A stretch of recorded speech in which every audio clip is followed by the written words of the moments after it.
There's the future gardener right there.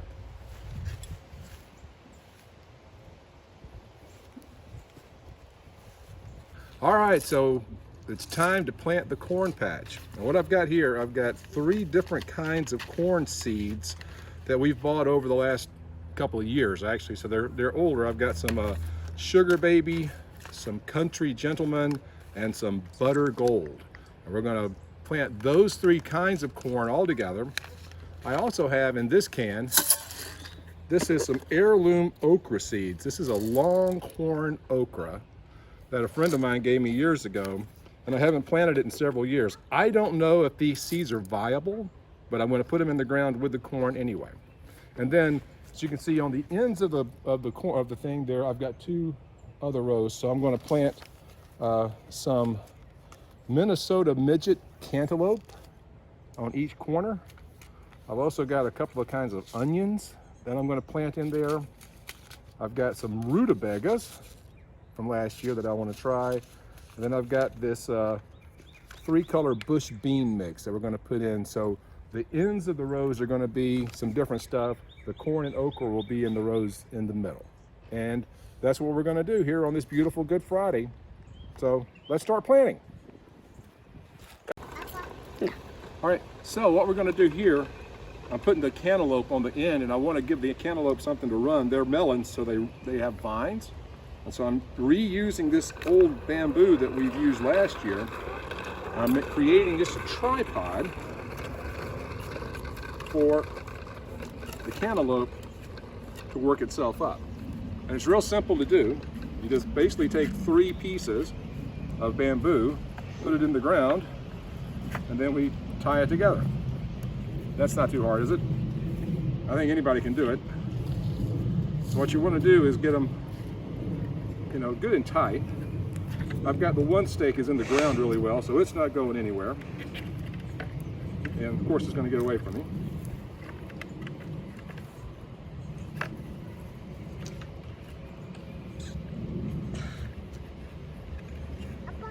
Yep.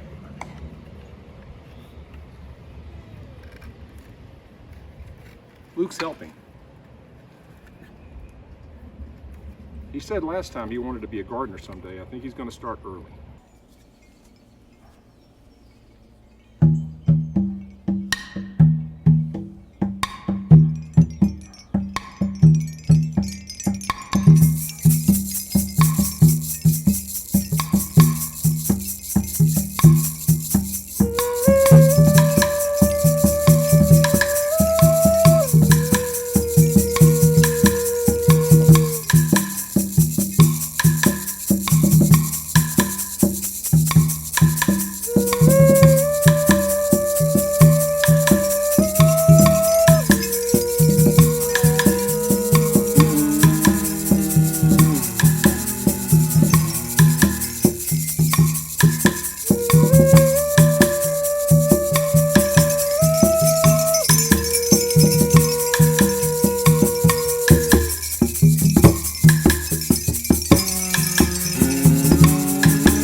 So you might notice I kind of troughed out a little trough here coming on the front of the garden and down by the side.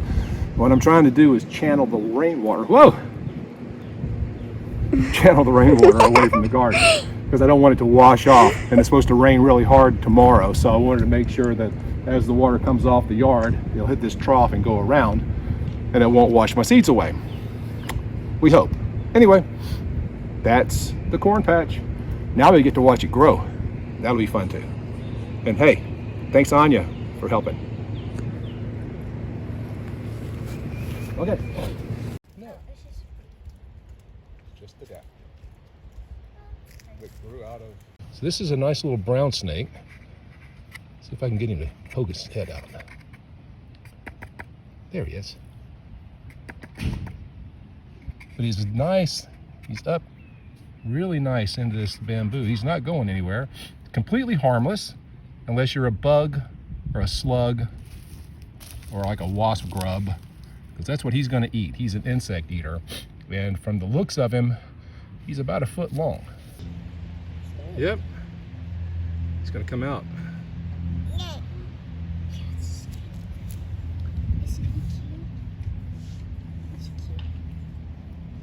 He's really big.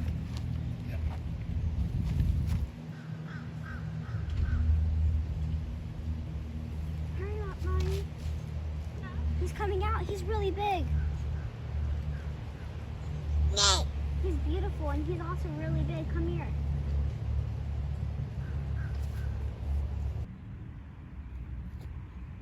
Come here. Don't touch it, just watch.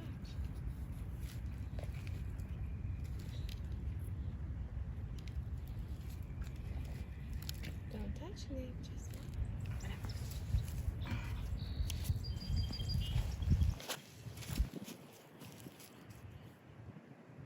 And as you can see, he's about the same length Mommy. as the rake.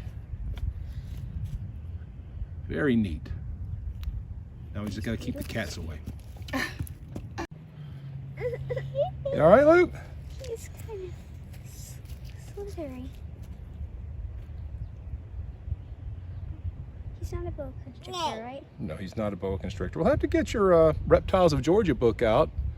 And now that we got a good video of it, so we can figure out exactly what kind. I call him little brown snake because we got a lot of them around here. But it's probably some technical name like the brown gopher snake, or I don't think it's a rat snake.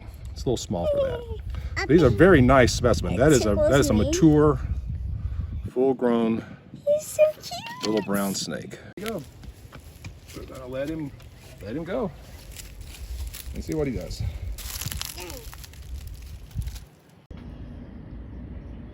Well, not only do we have snakes in the yard, we got spiders. And this is, I believe, what we call a wolf spider. This is not a spider that makes a nest or a web. It doesn't spin a web. This is a predator that lives on the ground. It'll have a hole in the ground somewhere where it'll propagate. They're very fast, and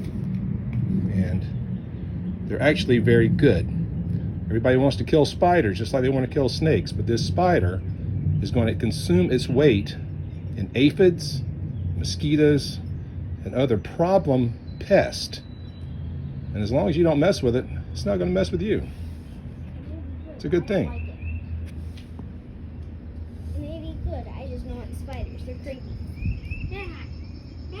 It's fast. I told you they were fast. Hello. So here we are in the greenhouse after we've planted the corn patch. And I'm here with Anya, and she's got a couple of questions about gardening. So I thought we would answer those questions. So what's your question, Anya? What type of snakes are good for the garden, and what type of snakes are bad for the garden? That's a really good question, especially since we found a snake in the garden, right? Mm-hmm. The fact is, all snakes are good for the garden because snakes are predators. They're carnivores. So snakes eat other animals. And so whether it's a small snake like the one we found, which is going to eat insects primarily, and then other smaller snakes maybe, even a big snake, if you like a king snake, they're eating rats, and rats and rodents are another They're- problem in your garden because They eat your seeds. they eat your and stuff. seeds, they eat the And- roots, they do all kind of stuff. Yeah. Whenever you have plants, they'll eat your corn Right, and the beets and the seeds. Yeah, seeds. They'll eat whatever they want. Anything. And so if you have a nice snake in your garden, your snake is actually protecting your garden. So for all you snake haters out there, if you find a snake in your garden or you find a snake in your yard, Keep it. keep it. Unless you know for sure it's a pit viper. If you find in our area, copperheads are very prevalent. Yeah. And water moccasins, cottonmouth water moccasins, the two most prevalent snakes that are venomous. By the way, snakes are not poisonous. You can eat any of them. But some snakes are venomous, which means bite you. they bite you and inject venom into you. Yeah. Important distinction. So what else do we need to know? Rotating crops. Rotating crops. Yeah, Anya pointed out that we're planting beans and corn in the same patch. And so why would we do that, Anya? Because corn takes out lots of like different minerals and stuff like that Especially nitrogen. that they need, especially nitrogen. And beans put back lots of that nitrogen, and they do not take lots of nitrogen. Right. So that's why you put them together so that your crops will work. Right, and so the germinate. one's taking it out and the other one's putting it back in. And so we call that companion planting because those two plants actually help each other. And then we want to rotate the crop. So I won't plant corn in that same place next year because corn really does take a lot of nutrients out of the soil. What I'll probably do is make that a great big pea patch because they're going to put back into the soil all the stuff that the corn took out. Yeah. That's called crop rotation. Another thing that we did this time is we planted old seeds, right? Yes. We planted these okra seeds that I've had in the can for years that I just found. And actually, I knew I had them, but they were lost in the old shambles of the old greenhouse. So we found these seeds and we put them in. And I'm not sure how much okra we're going to get. Hopefully, even if we just get 5 or 6 plants out of all those seeds we planted, that'll be great. But old seeds are not necessarily bad seeds. In fact, one of the things we're planting in the main garden, we'll show you that, Tut beans, King Tut beans. And which they actually found in King Tut's too. right. And so these seeds that we have came from seeds that were found in 1942 by Howard Carter when they entered into King Tut's tomb. And these seeds, when he found them, were about 5,000 years old. Very old.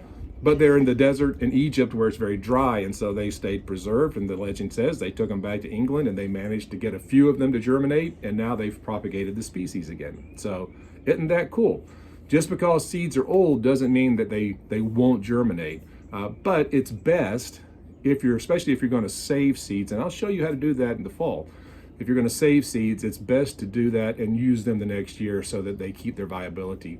That's a really important little thing. So anyway, lessons from the garden today. Yes. And we sure had fun putting it in. Can't wait to start eating some corn and okra. Yes. Yes.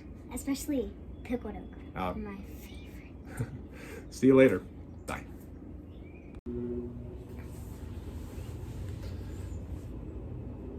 Well, greetings, fellow travelers, and welcome to the greenhouse. And the update, it's actually Saturday. It's the Saturday between Good Friday and Resurrection Sunday. I know it's Easter Sunday, but it's not really Easter, is it? Easter is a pagan fertility rite. It is. What we celebrate is the resurrection of Jesus. It's got a lot more to do with the Passover than it does with bunnies and eggs, both very potent fertility symbols. But that's my own pet peeve. Anyway, here's where we are. I started working in the bus shop this week to pick up a few extra hours, working with the transportation department of the local school system. And I'm kind of at the point where I'm going to have to make a decision. Is this what I'm going to do, or is this something that open to kind of fill the gap as I prepared for whatever the next thing is? I have my commercial driver's license now, thanks to the local school system, and I can probably find a job driving a delivery truck, making relatively good money right now. And that's actually something that I like to do. It's something I've pretty much done, on and off my whole life since I was just a very young kid. So I'm working that out. I'm going to have some conversations next week and see where that leads. And but I'm kind of at that point where I've got to make that decision. So, getting seeds in the ground. Tomato plants in the greenhouse are starting to get more mature. Give them a couple more weeks. We'll get those in the ground. Once the ground warms up, it's still that weird time of year here in Georgia where it can be really hot today and cold tomorrow, and no point in putting plants in the ground until the soil temperature gets to be about 70 degrees. Once the soil warms up, you can plant into the ground and they'll just take off and go. So excited about that. That's around the corner. And other than that, I'm okay. I'm just really tired. So probably shows. To all of you who are following this, to all of you who are invested in my journey, thank you from the bottom of my heart. I appreciate it.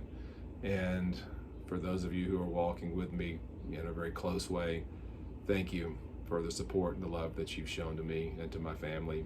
It means a lot. And I just want to say that on this Saturday before the Resurrection Sunday, I am grateful that God loves me enough to have given his son for me. And I am grateful for the power of the resurrection, because it changes everything.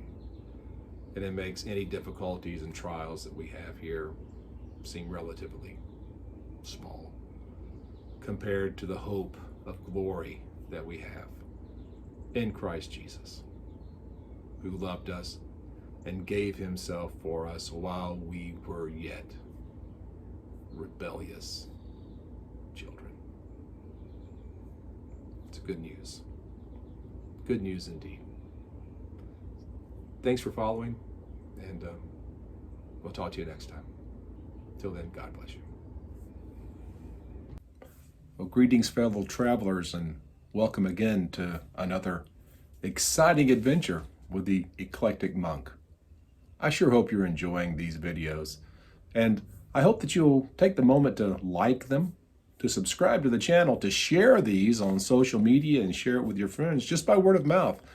And what would really help me out is if you'd leave me a comment.